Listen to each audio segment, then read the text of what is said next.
Hello, welcome to another episode of Reading Reddit with Amber. I'm your host, Amber. No, you're not. Hello, and welcome to another episode of Reading Reddit with Amber. I'm Amber. And I'm Amber too. No, you're not. Yes, I am. This is Brian. I am Amber. This is Brian. And we're going to read some Reddit stories to you. We're going to make you read them yourself. Our first story today is, am I the jerk for not going to a wedding after my platonic significant other of 18 years wasn't invited? I am currently a 42-year-old female, as is platonic soulmate Betty. Now that weddings are happening here, however, with guest limitations, the invites are coming in. I currently have an issue with a friend of mine who has opted to extend a +1 to another friend, Laura, who has only been with her boyfriend for less than 6 months, but not to myself, so I can bring Betty, who I've been living with for the last 18 years. It would have been fine if Betty had gotten a separate invite, as she is friends with the bride too, but she didn't. When I received the invite with no +1s, I was a bit hurt because we've always had the invite extended to us ever since we purchased a house together 16 years ago. So when I was catching up with Laura, she mentioned that she was bringing her boyfriend to the wedding, so I asked if she got a +1, and she said yes, and then asked me if I got one for Betty or if Betty was invited. I said no. There was an awkward pause, so I just said it's hard with guest limits, and we moved on. I ended up RSVPing no, however, because it's her wedding and I wasn't going to make a fuss.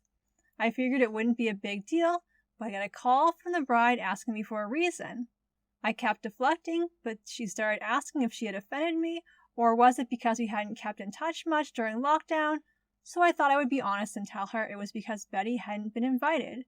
She pointed out that Betty wasn't my significant other, and I told her Betty is my platonic significant other, and had been for 18 years, whereas Laura had only known her bloke for less than 6 months, so he hardly counts as a significant other.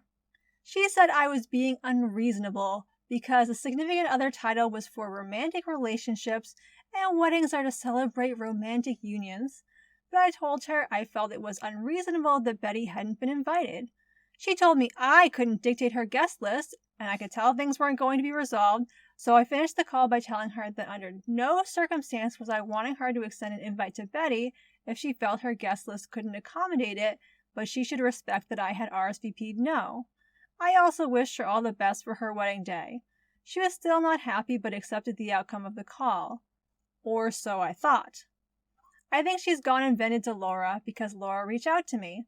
She said gently I should go because the bride has basically escaped an abusive marriage and found love, so her first wedding didn't really count. I told Laura, though, that I'm a little over my relationship being second tier all the time when it's outlasted most of my friends' marriages. Laura said she understood and agreed that Betty should be invited, but it was a shame because the bride is torn up because we've been friends for nearly 20 years, and she felt she didn't have my support.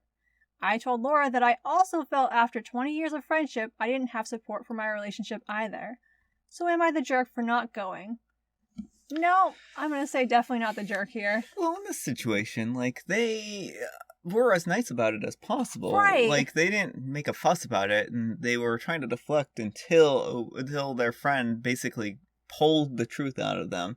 And then they got mad when they told them the truth. Right, and, it's really not cool, this attitude that a relationship has to be sexual to be a valid relationship. This basically dismisses a lot of asexual and aromantic relationships. So this kind of attitude would exclude a lot of asexual and aromantic relationships. And not everyone needs romance or, adult activities in their relationships for them to be valid. The thing is, there's so much more to a long-term partnership than just what you do in the bedroom or don't do in the bedroom. Well, and it's their business whether they are sleeping together or not. And the thing is that they've been living together for 18 years, and they consider themselves to be a partnership of one form or another. And it doesn't really matter what label they use. The important thing is that they consider themselves in some form of relationship. And so for the bride to completely dismiss that relationship, I think is a bit unfair, especially for other relationships that haven't had as much time to incubate, so to speak. Exactly. Like this one friend who has the less than 6-month relationship, like it's fine to want to bring your partner to a wedding. I don't think it's wrong to extend an invite to her. But I can see why it feels like a slap in the face when OP has been with her partner for 18 years and the person is acting like, well, this isn't real. Like, I imagine. Well, it's not romantic. Right. Like, and weddings are about romance. It's like, I imagine that OP and her partner have been through all sorts of trials and tribulations in their 18 years together. And they've outlasted, like they said, a lot of marriages. Like, it's just such a silly distinction for me. If two people are living together in a partnership, then they certainly deserve a +1. Yeah, well, or the whole thing needs to not have anyone with +1s. Yeah. I mean, if you're having +1s, then it needs to extend uniformly. Yeah, I mean, one way to get around this is just to say, no +1, sorry, we can't have that many guests. Yeah, but I think it sounds like they want to have additional people, they want to have +1s, and they're not counting this particular relationship as a valid relationship so that they can invite someone else, and I think that's really unfair to OP in this situation. Yeah, so I think OP handled the situation really well, with a lot of tact, and the friend is just being a jerk here. OP is completely right that they are not being supported in their relationship by this friend, so. I thought this one would be especially appropriate for me to read. You did pick this one out. Our next letter is titled, Am I a jerk for saying my girlfriend's roommate looked hot? Throwaway. Yesterday, I was visiting my girlfriend in the apartment she shares with her roommate. It was a regular visit. We were sitting in the kitchen discussing plans for the evening since her roommate was going to go eat out with somebody. Her roommate walked into the kitchen wearing a little black dress, which looked nice, but she clearly wasn't sure about it and kept asking my girlfriend if it was nice. Despite my girlfriend's reassurances, her roommate still looked uncertain. That she said my girlfriend was probably saying those things since she was her roommate. They were roommates. I was about to say that. I figured I'd pitch in and give my opinion and get it over with. Just like guys do. I'm not 100% sure if I know what you're going with, but... Oh, they get it over with. Yeah, okay, okay. So, I told her she looked hot and not to worry about it.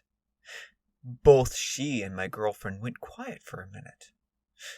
Her roommate walked out, and that's when my girlfriend lost it, asking me, what in the world was that all about? I felt confused. I told her I was giving my opinion since her roommate looked unsure about the dress. She called me a jerk for having the gall to say this in front of her, and that I shouldn't be surprised when her roommate requested that I'm no longer welcome in the apartment.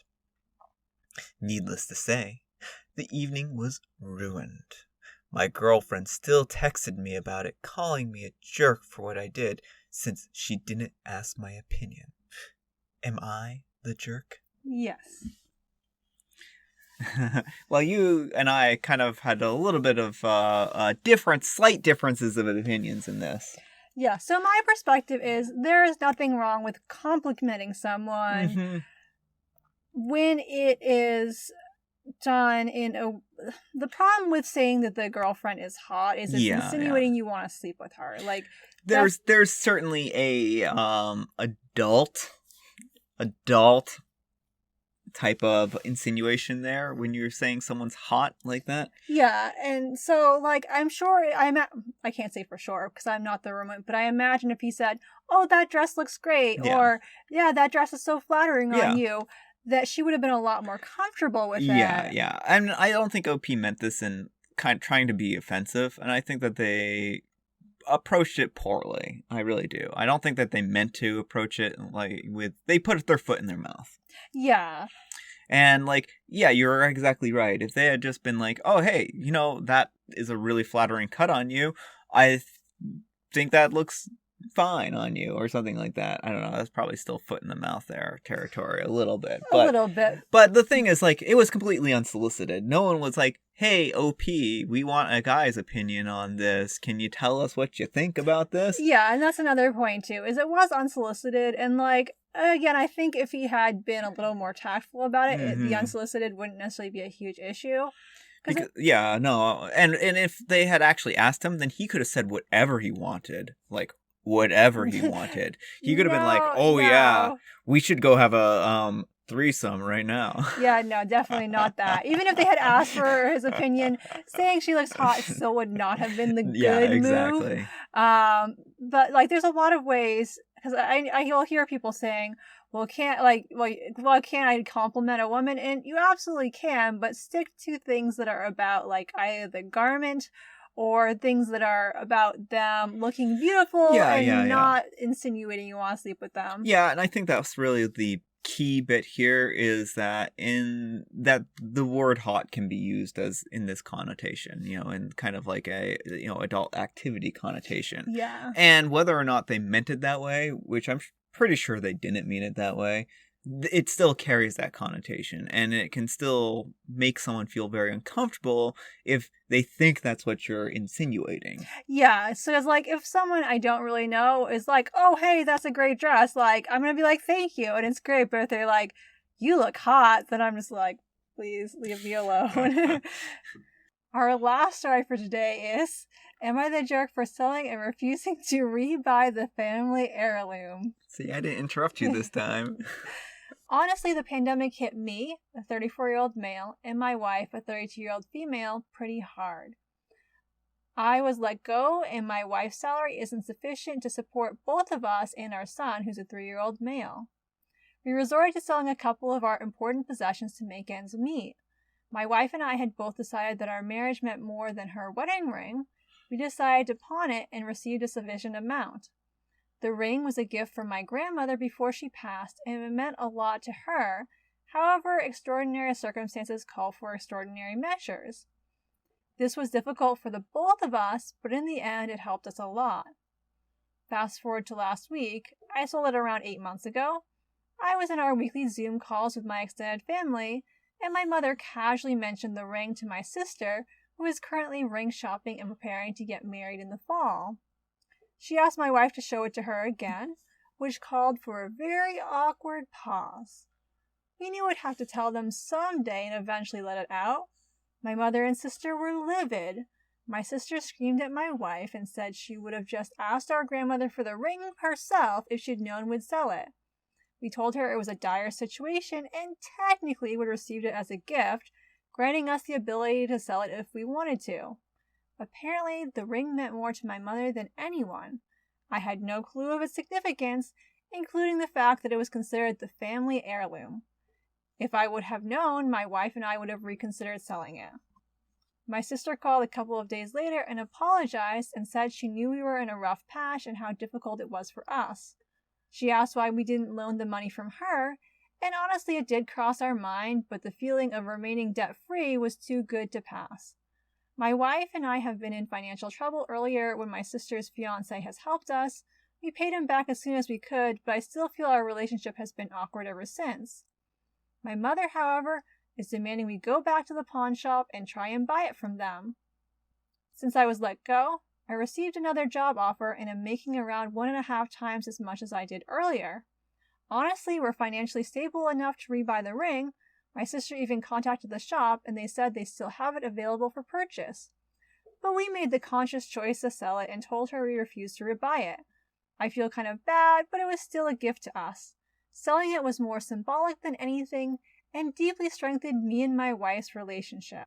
Edit, I want to clarify that the ring is open for my sister to buy if she chooses to, but I personally will not buy it again. Am I the jerk for selling the family heirloom then refusing to rebuy it?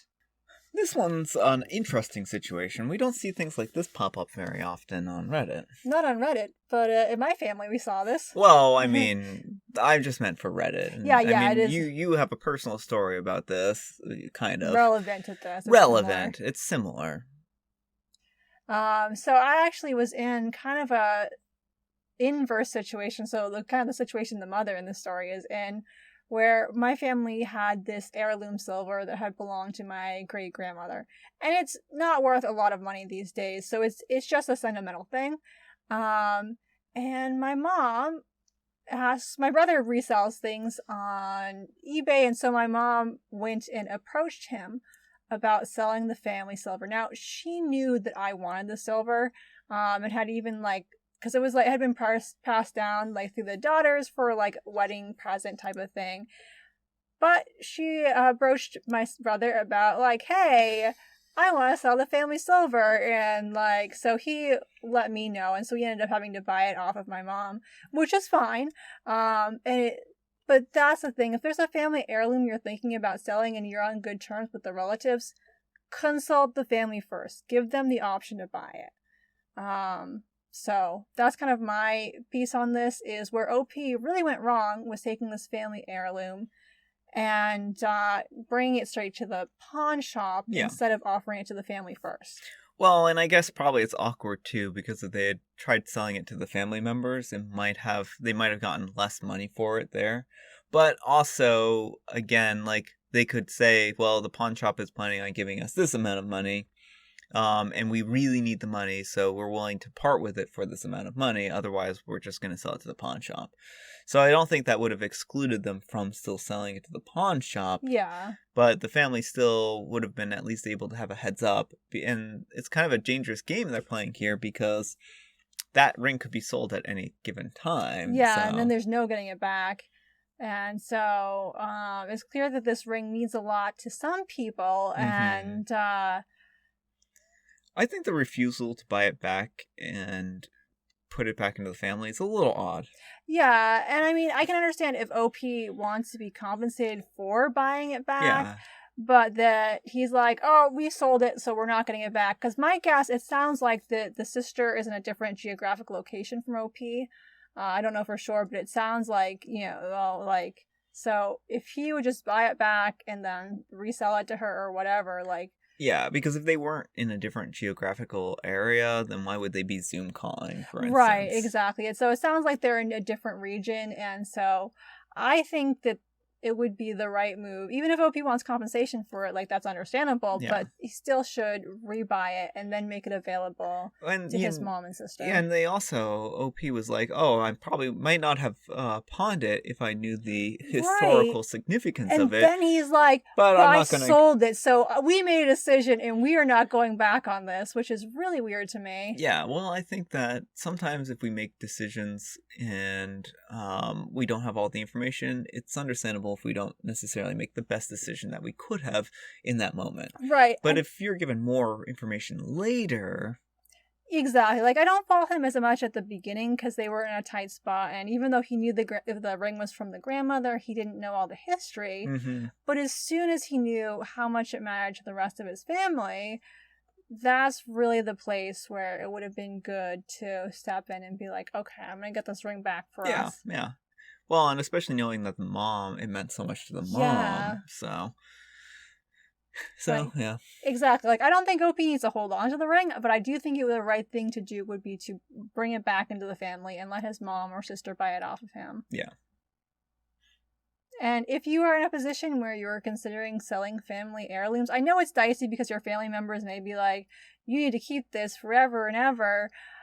But if you think that your family members might value a certain item and they want it to stay in the family, I would definitely recommend offering to sell it to them first before you go to the pawn shop, to avoid disappointment and frustration down the line. Because we just very narrowly avoided Because, of course, with the silver, if my mom had sold it to one of those silver places, Oh, they would would have just melted it down. down. It's not even worth, No. enough for them to be like, oh yeah, because it's not even a complete set. Right. And so we probably paid my mom way more than she would have Oh, gotten we paid for. way more. We way overpaid for it, but we wanted to keep it in the family, Yeah. so.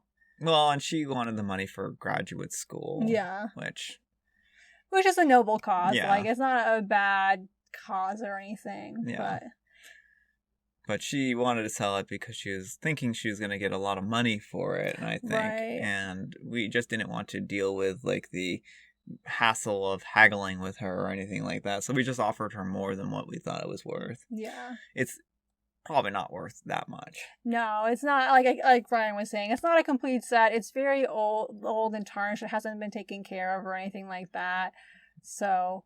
Well, the fires don't care if it's been tarnished. The fires will melt it down just the same. Well, I mean, okay, that's true. But yeah. That's just my personal story with family heirlooms. My mom trying to get rid of them. She also tried to take. She had like some old family pictures that she wanted to store out in her shed, where we live in Maine. The weather is not nice. Mice get into sheds and eat things, and so like. Yeah, my mom does not have great judgment when it comes to family heirlooms. But that was a tangent. That's my story for the day. What's your story for the day? I don't know if I have a story. I was very tired and sleepy today. That was my story for today. I just figured I'd put you on the spot because you put me on the spot all the time on your channel. I mean, I wrote software to make patterns today. That you did. And the patterns were interesting up to a certain size. But the look of them doesn't matter. It's the functionality of them in the stuff that I'm working on. So I just thought it was neat because it looked interesting. It had a very interesting look to it. That's it. All right. Well, I hope you enjoyed today's video. If you did, consider giving it a like or letting me know in the comments. Thanks for watching and have a great day.